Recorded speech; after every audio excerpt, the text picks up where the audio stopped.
दोस्तों, आज हम अजमेर शरीफ का इतिहास आपको मुकम्मल बताने वाले हैं कि किस तरह से ख्वाजा गरीब नवाज सरकार हिंदुस्तान तशरीफ़ लाए और उसके बाद कौन कौन से मामलात पेश आए और कौन कौन सी बड़ी करामतें आपने दिखाई।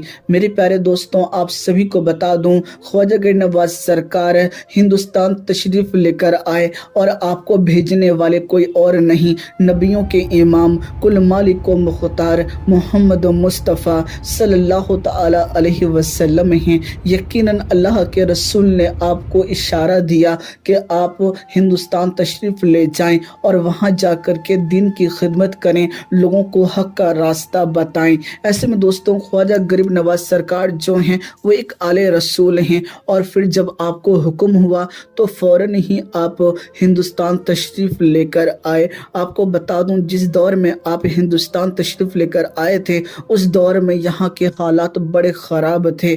जी हाँ, यहाँ के लोगों के ऊपर बड़ा जुल्म किया जाता था, बहुत ही ज़्यादा हालात नाजुक बने हुए थे। दोस्तों, जिस वक्त ख्वाजा गरीब नवाज सरकार हिंदुस्तान तशरीफ़ लेकर आते हैं तो वो एक ऐसे मुकाम पर रुकते हैं जहाँ पर पृथ्वीराज चौहान के द्वारा बनाया हुआ एक बहुत ही ज़्यादा मशहूर मंदिर था। वो मंदिर काफ़ी बड़ा भी था और रोज़ आना उसमें सैकड़ों नहीं हज़ारों दिए जलाए जाते थे, जिसमें तेल की जो खपत होती थी वो करीब 3 मन होती थी। ऐसे में दोस्तों, ख्वाजा गरीब नवाज सरकार ने एक मुकाम पर अपनी चटाई लगाई और अल्लाह की इबादत में मशगूल हो गए। वहीं दूसरी तरफ जो तमाम हिंदू थे, जिस वक्त वो मंदिर में दाखिल हो रहे थे तो उनकी जो नज़र थी वो ख्वाजा गरीब नवाज सरकार के ऊपर पड़ी और वो बहुत हैरान हुए कि आखिर ये कौन लोग हैं। यानी हम तमाम लोग तो मंदिर में जा कर के सर झुकाते हैं, हम तो मंदिर में जाकर पूजा वगैरह करते हैं, तो फिर ये लोग कौन हैं जो कि मंदिर के बाहर इबादतें कर रहे हैं और ये आखिर कर क्या रहे हैं। ऐसे में दोस्तों, आपको बता दूं, अभी ये बात लोग सोच ही रहे थे और काफ़ी ज़्यादा लोगों में बहस हो रही थी कि तभी अचानक जो पृथ्वीराज चौहान के ऊँट थे वो उस मुकाम पर आकर खड़े हो गए जहाँ पर ख्वाजा गरीब नवाज सरकार आराम फरमा रहे थे। ऐसे में दोस्तों, आपको बता दूं, पृथ्वीराज चौहान के जो सिपाही थे वो आए और आकर कहने लगे कि ऐ लोगों, तुम यहाँ से अपनी जो चटाई है इसको हटा दो, हम यहाँ पर राजा के ऊँटों को बैठाएंगे, ये राजा के ऊँट के बैठने की जगह है। दोस्तों, ख्वाजा गरीब नवाज सरकार ने यह बात कही कि यहाँ पर बेशुमार जगह है, तुम ऊँट को कहीं भी बैठा सकते हो, लेकिन वो जो सिपाही थे वो जिद पर अड़ गए और उन्होंने ख्वाजा गरीब नवाज सरकार से कहा कि यहाँ से हट जाओ वरना हम तुम्हारे सामान को यहाँ से वहाँ फेंक देंगे।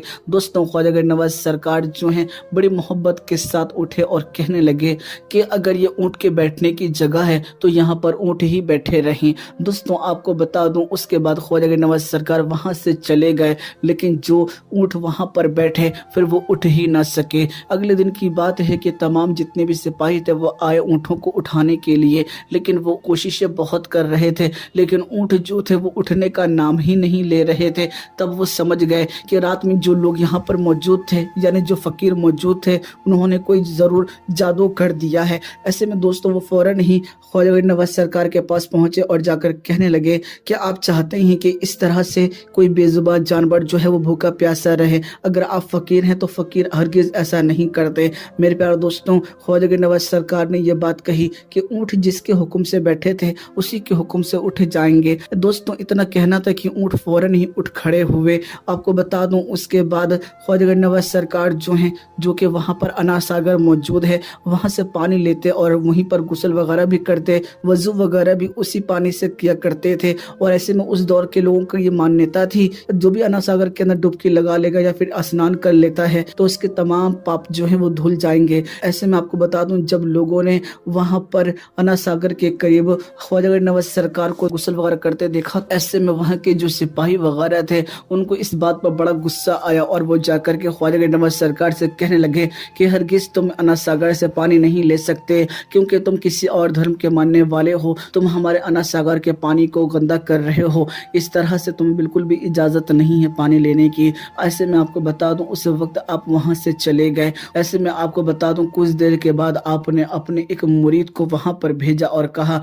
कि अना सागर से पानी लेकर आ जाओ। मेरे प्यारे दोस्तों, ऐसे वक्त में जब आपके मुरीद पानी लेने के लिए वहाँ पहुँचे तो ऐसे में आपको सिपाहियों ने रोकने की बड़ी कोशिश की, लेकिन ऐसे वक्त में ख्वाजा गरीब नवाज सरकार सरकार के जो मुरीद थे वो फौरन ही ख्वाजा गरीब नवाज सरकार के पास पहुंचे और कहने लगे कि सिपाही पानी भी नहीं लेने दे रहे। ऐसे में आपको बता दूं, ख्वाजा गरीब नवाज सरकार ने कहा कि तुम अनास सागर के पास जाना और जाकर कहना कि ए अनास सागर, तू इस कासे में समा जा। दोस्तों, अनास सागर के करीब पहुंच करके उनकी मुरीद ने सिर्फ इतना ही कहा और तमाम अनास सागर का पानी जो था वो कासे में समा गया। ऐसे में दोस्तों लोग बहुत ज़्यादा हैरान थे। पूरा अनास सागर जो कि बहुत ज़्यादा लबालब नज़र आता था वो सूख चुका था। अब लोग अपने पापों को कहाँ धोते। ऐसे में दोस्तों बहुत लोग परेशान हो गए। जानवर तो जानवर, इंसानों के पीने के लिए पानी मौजूद नहीं था। ऐसे में आपको बता दूं, बात जब पृथ्वीराज चौहान तक पहुंची तो पृथ्वीराज चौहान जो था वो इन बातों को समझ गया कि ज़रूर ख्वाजा गरीब नवाज सरकार की ही ये करामत है, ज़रूर वो बहुत पहुँचे हुए फ़कीर हैं। ऐसे में दोस्तों सिपाहियों से कहा गया कि जा कर के उनसे माफ़ियाँ मांगो और कहो कि वो अनास सागर का पानी वापस कर दें, वरना जानवर जो हैं वो प्यासे मर जाएंगे। ऐसे में दोस्तों फ़ौरन ही सिपाही जो थे वो ख्वाजा गरीब नवाज सरकार के पास पहुँचे और मिन्नतें करने लगे। और ऐसे में ख्वाजा गरीब नवाज सरकार ने अपने मुरीद से कहा कि जो ये कासे के अंदर पानी है तमाम का तमाम जाकर के अनास सागर में डाल दो। दोस्तों, आपने अपना कासे का पानी अनास सागर में डाला और वो अनास सागर जो था वो लबालब भर गया। ऐसे में दोस्तों इस करामत को देखने के बाद आपको बता दूं, बताया जाता है कि करीब 32,000 लोगों ने इस्लाम को कबूल कर लिया। ऐसे में आपको बता दूं, ये बात जब पृथ्वीराज चौहान तक पहुंची तो वो बहुत ज़्यादा परेशानी के आलम में आ गया कि इस तरह से तो हमें बहुत ज़्यादा नुकसान हो जाएगा और फिर कुछ वक्त के बाद हमारे मज़हब का नाम लेने वाला कोई बचेगा भी नहीं। इसीलिए वो बहुत ज़्यादा जलाल में आया और उसने उस शहर का सबसे समझदार और सबसे ज़्यादा अक्लमंद जो पंडित था उसको बुलाया, जो कि ज्ञान में बहुत ज़्यादा महारत हासिल रखता था। ऐसे में दोस्तों उसको बुलाने के बाद उससे कहा गया तुम जाकर के ख्वाजा गरीब नवाज सरकार के सामने अपनी बातें रखो, ऐसे में यकीन है हमें कि वो तुम्हारी बातों का जवाब ना दे पाएंगे। दोस्तों वो जो पंडित था वो ख्वाजा गरीब नवाज सरकार के पास आया और आकर के उल्टे सीधे सवाल करने लगा, लेकिन ख्वाजा गरीब नवाज सरकार खामोशी से उसकी बातों को सुनते रहे।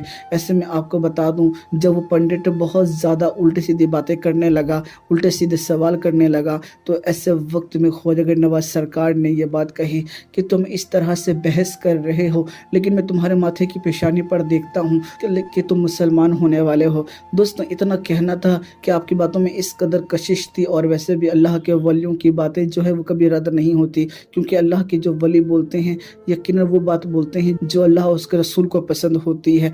ऐसे में आपको बता दूं, जैसे ही आपने ये बात कही फौरन ही वो जो पंडित था वो आपके कदमों में आ गया और कहने लगा कि ए फकीर बाबा, मुझे भी आप अपने मजहब में ले लीजिए, मैं भी मुसलमान होना चाहता हूँ। इस तरह से दोस्तों वो जो पंडित था वो भी मुसलमान हो गया। जी दोस्तों, इसी तरह से बताया जाता है कि करीब आपने अपनी ज़िंदगी में करीब 90 लाख को कलमा पढ़ाया, जो कि एक काफ़ी बड़ी तादाद होती है। जयपाल जादूगर भी यकीनन आपके दस्ते मुबारक पर कलमा पढ़ के मुसलमान हो गया था और बाद में उसका नाम अब्दुल्ला रखा गया। और आज भी जयपाल जादूगर का जो मंदिर है वो मौजूद है, लेकिन जयपाल जादूगर जो था वो मुसलमान हो गया था। तो दोस्तों ये है ख्वाजा गरीब नवाज सरकार की करामतें, जो कि आज भी लोग जो हैं इस बात को मानते हैं। तो हमारे चैनल को ज़रूर सब्सक्राइब करें, इस वीडियो को ज़्यादा से ज़्यादा ज़रूर शेयर करें।